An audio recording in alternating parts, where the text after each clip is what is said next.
Okay, so once you print the template and put it together, this is what it should look like. And it's designed to place on the fold as indicated here. If you would rather have one piece, just print it out again and then tape it together. Now I've already cut out my other pieces, but I'm going to show you how to do it. You must fold the piece of fabric in half.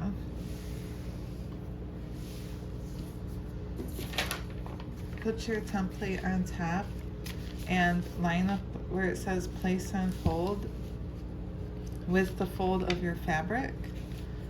And then you can use clips, you can use pins, or you can use a combination of both. And I have a tendency of using both. I love the clips for the folded area. And then I place a few pins around the outer edge. So I'm gonna do that real quick.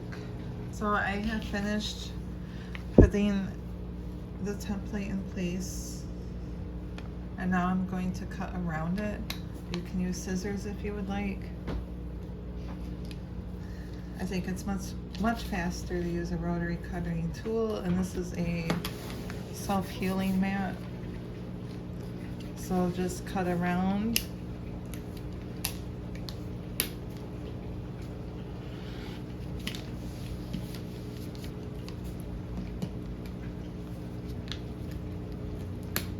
It can be tricky to get in them little spots, but you can also use scissors for the darts and the curved edges if you want.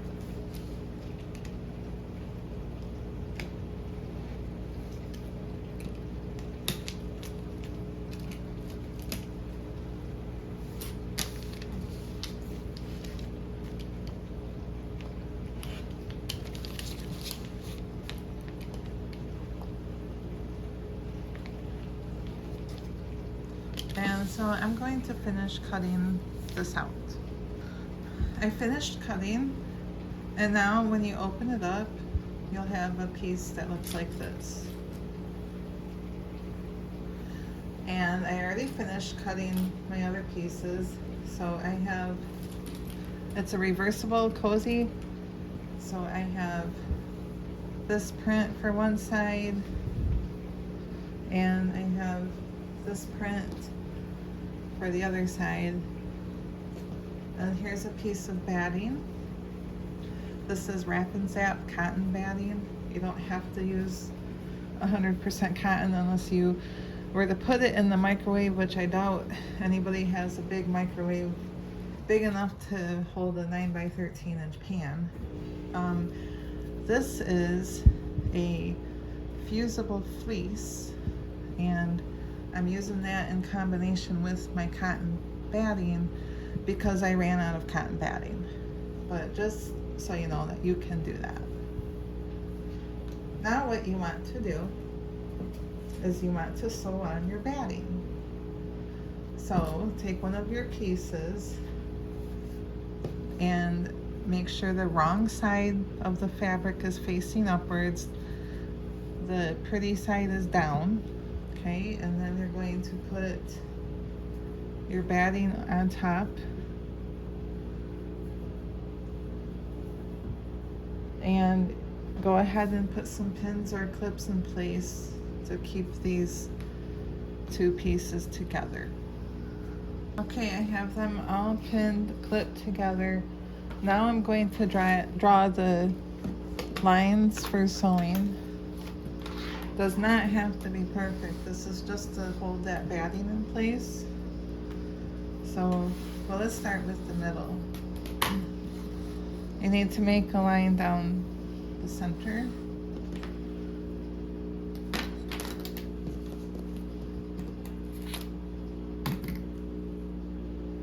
So I'm just using the ruler as a guide.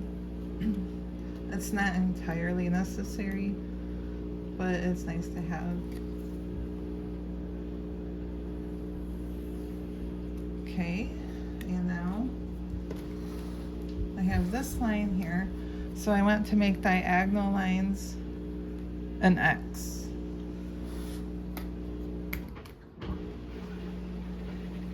So I'm going to draw an X Ah.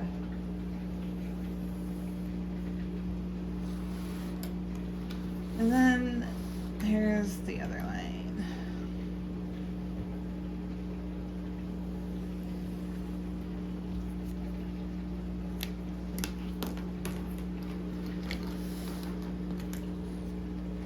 And what you want to do is sew a simple straight stitch, medium length, down each line. You do not need to backstitch for these lines.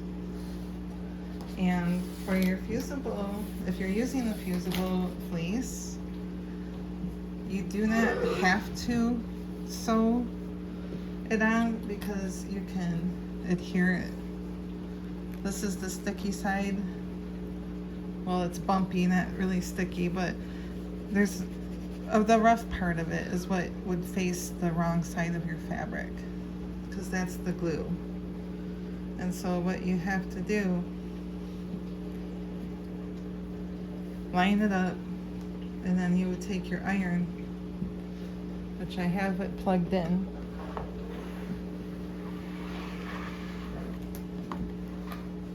and just in case you're not familiar with using this stuff is why I'm showing it to you.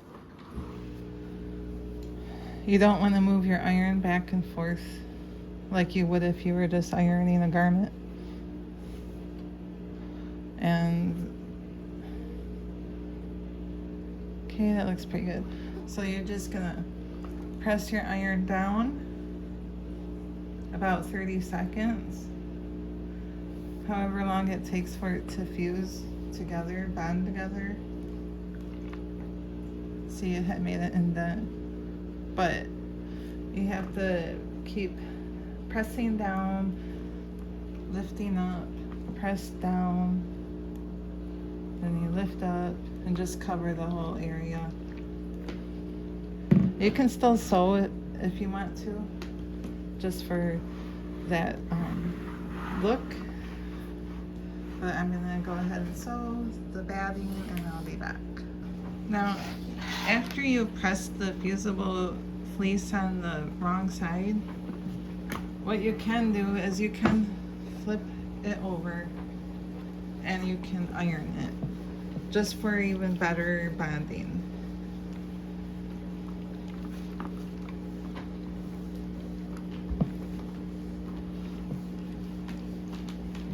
And you can still sew that, like I said before, you can still sew the X and the line down the center if you would like.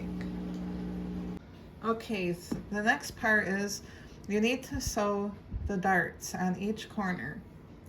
In order to do that, you have to put them together like so.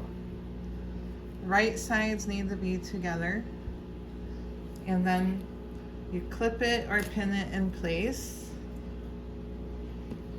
So do this to each corner of your fabric.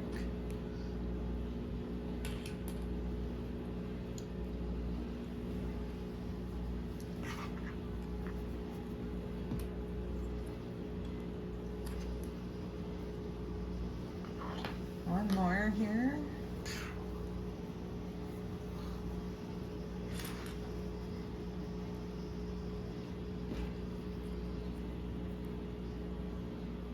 Okay, so you can see I have, these are ready to sew. And I did the same thing to my other piece with the batting. So all you need to do now is go to your sewing machine, use the same stitch length, the medium stitch length, and do a 1/4 inch seam allowance. This time you will need to backstitch. So you're going to stitch a couple, backstitch a couple, and then go forward and backstitch a couple at the end. They have to be secured. The stitches need to be secured in place for these, each corner. So I'm gonna go ahead and get these all sewn up. Okay, so I finished sewing all the darts on both pieces. And this is what it looks like.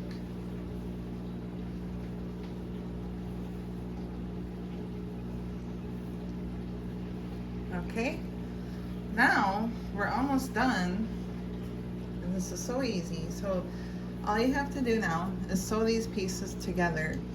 Make sure that the right sides are facing together. So here's what we'll do. Start out by clipping them or pinning them together. Match up your seams first. I find it easier to just start with the seams. And I'm gonna stick a clip here. I'm gonna stick a clip here. And just point it out to you that, see how this is sticking out and this is sticking out on this side? Leave it like that until after you're all done sewing. Don't push it in. It'll just make it harder to sew.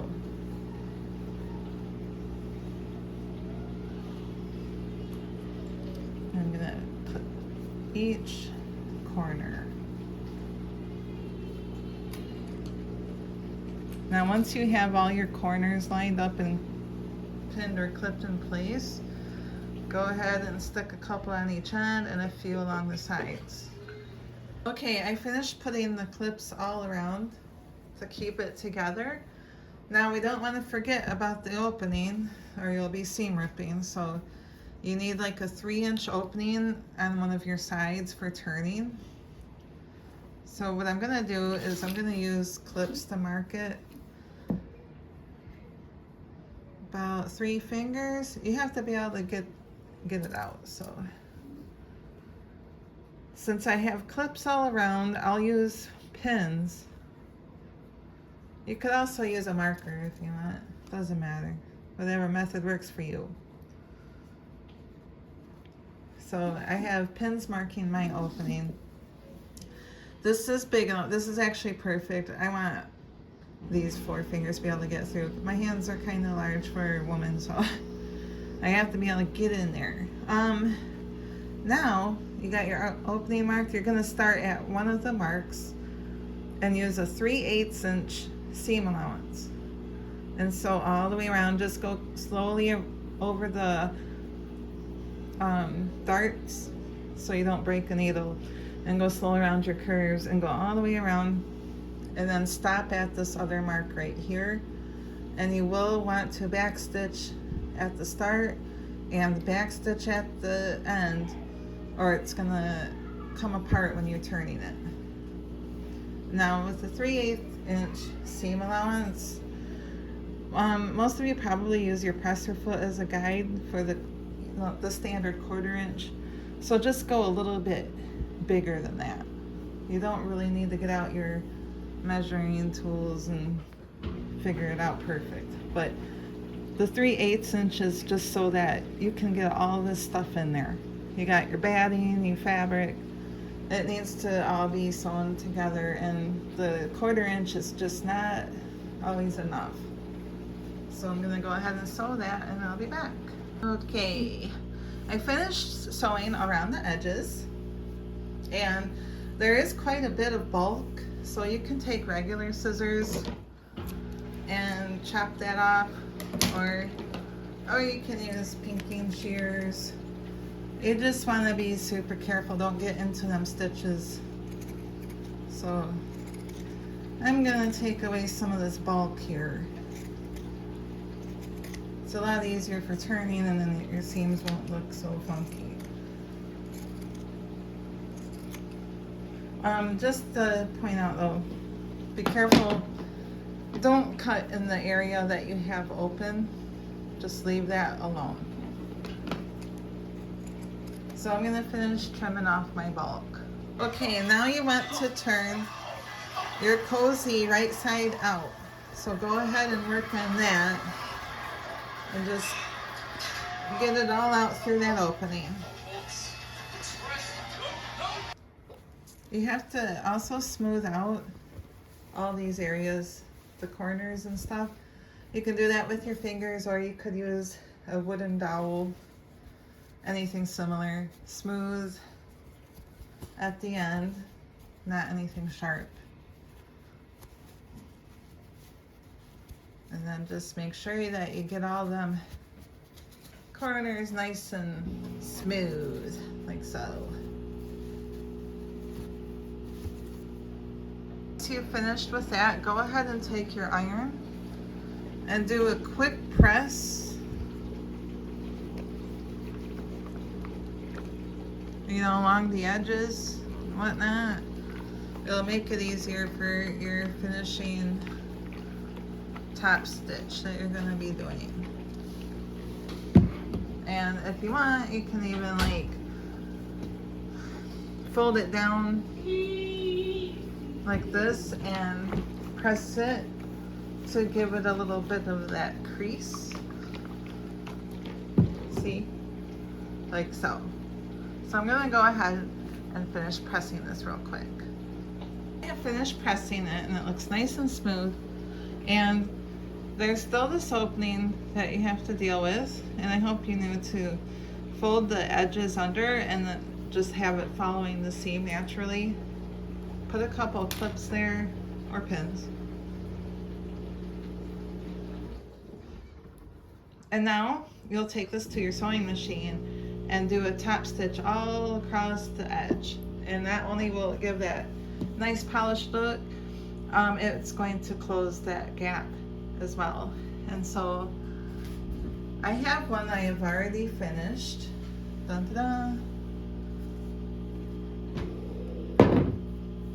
And I just wanted to show you what it looks like after you do that stitch all along the edge. Thank you so much for watching, and if you have any questions, please go ahead and give me a ring or a message on Etsy, Vaughn's Craft Corner, or you can email me at vaughnscraftcorner@gmail.com, and I will be happy to help you with anything you need. Thank you.